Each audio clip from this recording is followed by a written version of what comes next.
High বন্ধুরা, ভারতের সাথে নিউজিল্যান্ডের আজ ফাইনাল খেলা ছিল চ্যাম্পিয়নশিপ ট্রফির।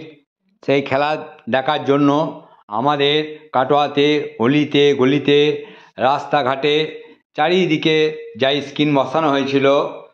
তা প্রত্যেকটা ক্লাবে রাস্তাঘাটে ছেলেপিলেরা খেলা দেখছিল, খুব ভালো লাগছিল। চারিদিকে খেলা নিয়ে সব ছেলেপিলেরা ব্যস্ত ছিল।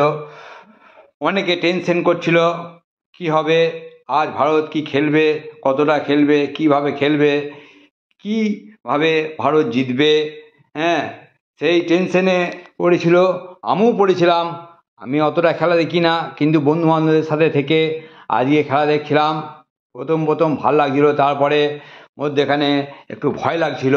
সত্যি খেলাতে গিয়ে এত টেনশন, এত ভয়, সেটা জানতাম না কি হবে, ভারত আজকে কী করবে, সেই টেনশনে পড়েছিলাম।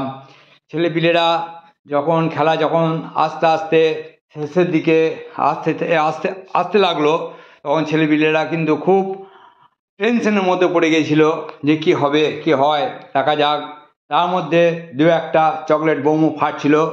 হ্যাঁ, খুব ভালো লাগছিল যখন আস্তে আস্তে খেলাটা বেশ এগুতে থাকলো। খুব ভালো লাগলো যে না, আজ আমাদের ভারত নিশ্চয়ই ফাইনালে জিতবে।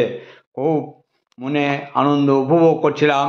আস্তে আস্তে দেখলাম না, সত্যিই ভারত আমাদের জিতলো। খুব ভালো লাগলো বন্ধুরা। সেই সর্ষে বন্ধুদের সাথে রাস্তায় বেরিয়ে পড়লাম। রাস্তায় বেরিয়ে পড়ে দেখলাম বন্ধুরা চারিদিকে হ্যাঁ আনন্দ উপভোগ করছে, কি সুন্দর লাগছে। তোমরাই দেখো কত আনন্দ করছে আমাদের কাটোয়াবাসী ছেলেপিলেরা, চারিদিকে বোম ফাটাচ্ছে, খুব ভালো লাগছিল। সত্যি দেখার মতো দৃশ্য ছিল আজকে। কত সুন্দর আমাদের কাটোয়াবাসী ছেলেপিলেরা আনন্দ উপভোগ করছে।